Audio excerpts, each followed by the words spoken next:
নমস্কার, আশা করছি আপনারা সবাই খুব ভালো আছেন। আমার নতুন একটা ভিডিওতে আপনাদের সবাইকে স্বাগত। আজকে 14ই এপ্রিল, দিনটা মঙ্গলবার। এখন রাত ওই 9:30 মতো বাজে। আমি কাটা তরমুজ খেয়ে সন্ধ্যা বেরিয়েছিলাম একটু হাটে কেনাকাটা করতে। তারপরে এসে দেখি বাবা আমার জন্য নিয়ে এসছে, মানে আমার শ্বশুরমশাই নিয়ে এসছে আইসক্রিম। আমিও রাতের জন্য বানিয়ে ফেললাম একটু এগ চাউমিন। আজকে সকাল ওই 10:30 মতো বাজে, 15ই এপ্রিল। শুভ নববর্ষ সবাইকে। আগের দিনে যে সমস্ত কেনাকাটা করেছি সব কিছুই আজকে রান্নার জন্য। মা এদিকে কাঁচা হলুদ আর কাঁচা নিম পাতা বেটে রেখেছে আলাদা আলাদা করে। এটাই আজকে স্নানের আগে সবার মাখা হবে আর কি। আমি ওগুলো সব কিছু গুছিয়ে নিয়ে চলে এসেছি আমার বাড়ি। এসে সব কিছু জোগাড় করে এখন বসেছি আজকে বিশাল রান্নাবান্নার জন্য। আগের দিন হাটে যেটা কিনতে গেছিলাম খাসির মাংস, এটা রেয়াজি ভালোভাবে কিনে এনে একটু ফ্রিজে রাখা ছিল, তার মধ্যে ধুয়ে পরিষ্কার করে রেখে দিয়েছি ম্যারিনেশনের জন্য। এখন উনানটা ধরিয়ে নিচ্ছি। আছে 3 পিস পাবদা মাছ, তার সাথে আছে কাতলা, চিংড়ি। মেনু তো আজকে অনেক কিছুই, আস্তে আস্তে সব বলবো, দেখতে থাকুন। আগে রান্নার জোগাড়গুলো করে নেই, যেগুলো বিশেষ করে আগে দরকার। আলু পটল 5 রকমের ভাজাভুজিটা ভেজে নিয়ে তারপরেই মাছ ভাজার পালা হালকা পাতলা করে। আর আছে শাক, এটা হচ্ছে আমাদের এখানে মাঠের শাক, সব রকম শাক আছে। এই শাকটা খুব ভালো লাগে, বিশেষ করে রাসায়নিক ছাড়াই, মানে জৈব সার দিয়ে যেটুকু হয়। আর আছে বাগদা চিংড়ি, একদমই ও কেটে বেছে কাঠিতে ভরে রেখেছে। এখানে মাংসটা ম্যারিনেশন করা ছিল, সেটাই এখন কড়াইতে কষতে দিয়েছি, কারণ খাসির মাংস রান্না হতে অনেকটাই সময় লাগে। আর এটা কষানোর পরে দিতে হবে প্রেশার কুকারে। তাই জন্য দেরি না করে আলাদা উনানে মাছের ঝাল হচ্ছে, তার মধ্যে আমি সাইডে মাংসটা কষে নিচ্ছি প্রেশার কুকারে দেওয়ার জন্য। এখানে সব রকমের মাছ ভেজে রাখা আছে, চিংড়ি মাছ, কাতলা মাছ আর তার সাথে পাবদা মাছ। এটা এখন হচ্ছে কাতলা মাছের হালকা পাতলা কালিয়া দই পোস্ত দিয়ে। তার আগে হয়ে গেছে পাবদা মাছ সর্ষে পোস্ত বাটা দিয়ে, আর চিংড়ি মাছ হবে মালাইকারি। এই যে গরমে আমার ভীষণ অবস্থা খারাপ। এখন বেশি দেরি হয়নি, ওই 12:30 মতো বাজে। অনেকগুলো রান্না একা হাতে করছি তো, ও কিছু কিছু সাহায্য করে দিয়েছে জানেন। আর এই গন্ধরাজ লেবুটা দেখাচ্ছি, এটা আমি হালকা গ্রেট করে একটু মাটনে দিয়েছি, আর তার সাথে একটু দিয়েছি ওই চিকেন পকোড়া ভাজবো সেটাতে। এর মধ্যে আমার নারকেলটাও কুড়িয়ে নেওয়া হয়ে গেছে, ওর মধ্যে থেকে নারকেলের দুধটা ভালোভাবে ছেঁকে বের করে নেব। তার সাথে রাখা আছে কিছুটা মুরগির মাংস, সেটা হবে চিকেন পকোড়া। অনেকক্ষণই আদা রসুন দিয়ে নুন দিয়ে ভালোভাবে গোলমরিচ দিয়ে মশলা করে, মানে ম্যারিনেশন করে রেখেছিলাম, সেটাই পকোড়া করব লাস্ট পজিশানে। এখন চিংড়ির মালাইকারিটা অবশেষে হয়ে গেছে। এই চিংড়ির মালাইকারিটা আমি আমার হাতে খেতে ভীষণ ভালোবাসি, কারণ সব কিছু ছেড়ে চিংড়ির মালাইকারিটা আমার ভীষণ প্রিয়, খুব ভালো লাগে। এখানে চিকেন পকোড়াটা লাস্ট ফিনিশিংয়ে ভেজেছি, ওই জন্য পাতে দিতে আর মনে ছিল না জানেন। একেবারে গুছিয়ে নিয়ে খেতে বসবো সবাই মিলে আজকে একসাথে। সবাই মিলে কি, আমার শ্বশুরমশাই, ও মানে আমার বর আর আমি, আমরা 3জনই বাড়ির সদস্য বলতে পারেন শ্বশুর বাড়িতে।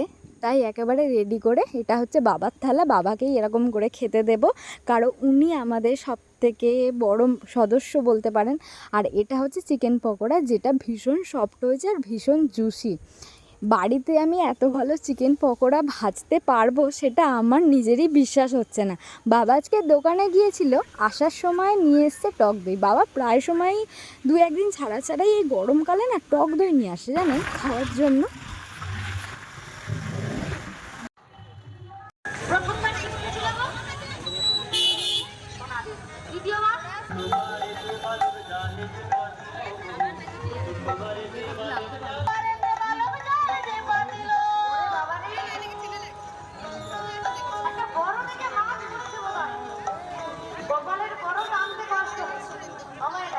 প্রচুর খাওয়া দাওয়া করে নেওয়ার পর একটু রেস্ট নিয়ে ঘুমিয়ে পড়েছিলাম। এখন সন্ধ্যে না হতে হতেই ওই সন্ধ্যা 7:30 মতো বাজে।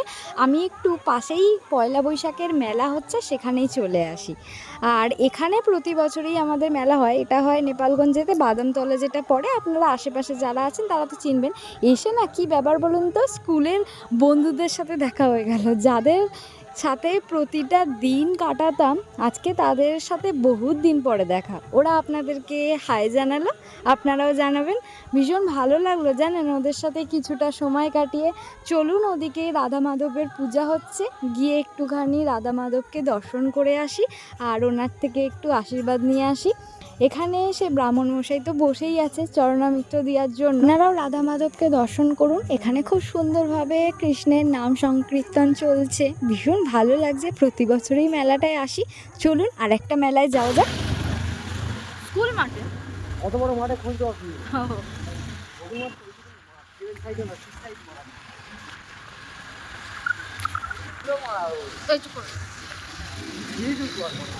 ভিডিও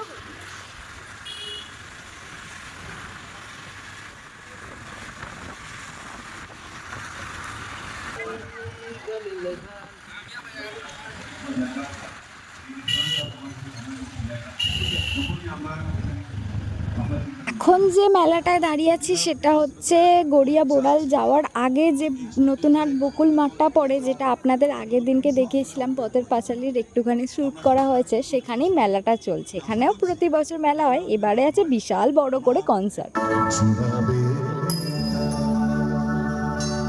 এখানটা যারা জানেন তারা একটু হাত তুলবেন, যেটা গাইছে এটা কারা কারা জানেন? দিদি ভাই, বাহ, অনেকেই জানেন। তাহলে একটু গাইবেন, হ্যাঁ? এক লাইন আমরা, এক লাইন আপনি। পুরানো সেই দিনের কথা ভুলবে কি? আর সেই চোখের দেখা প্রাণের কথা সেই কি ভোলা যায়? আপনারা আসেন।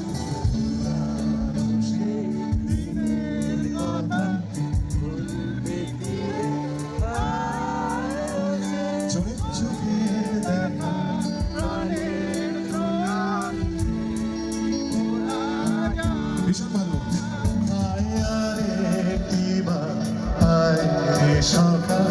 প্রাণের মাঝে আয় সুখের দুঃখে কথা জুড়াবে তা খালি হাই সব কথা খালি হাই আপনারা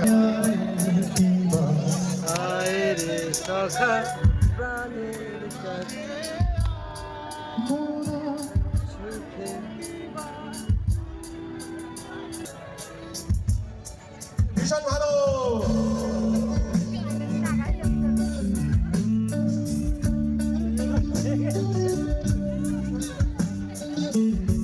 এই গান রবীন্দ্রনাথ ঠাকুরের গান, আমরা সবাই এই গান শুনে বড় হয়েছি ছোটবেলা থেকে। আজকের দিনে এই গান হবে না, তা কি হয়? এই গান তো গাইতেই হবে, রবীন্দ্রনাথ ঠাকুরের গান।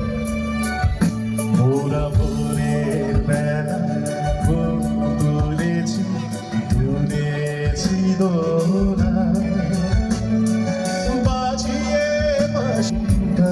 গেছি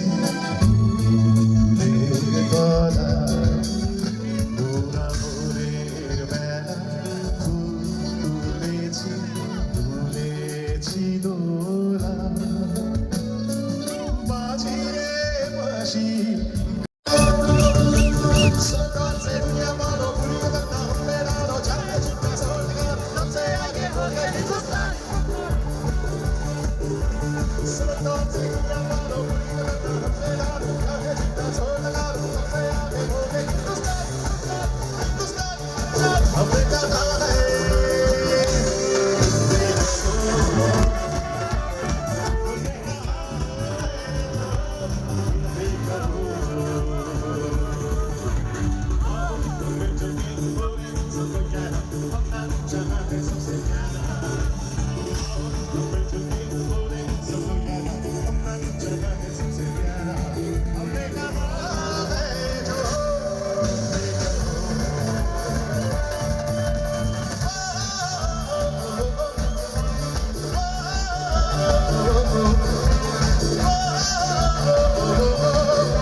खुशबू की शान है ठिकाना है जो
এখানে যে এত বড় করে প্রোগ্রামটা হচ্ছে সেটা তো অনেকটা দেরি হয়েছিল শুরু হতে, ওই 10টা মতো বেজে গেছিলো রাত। তো আমরা সেই থেকে আছি, এখন প্রায় 1:30টা মতো বাজে।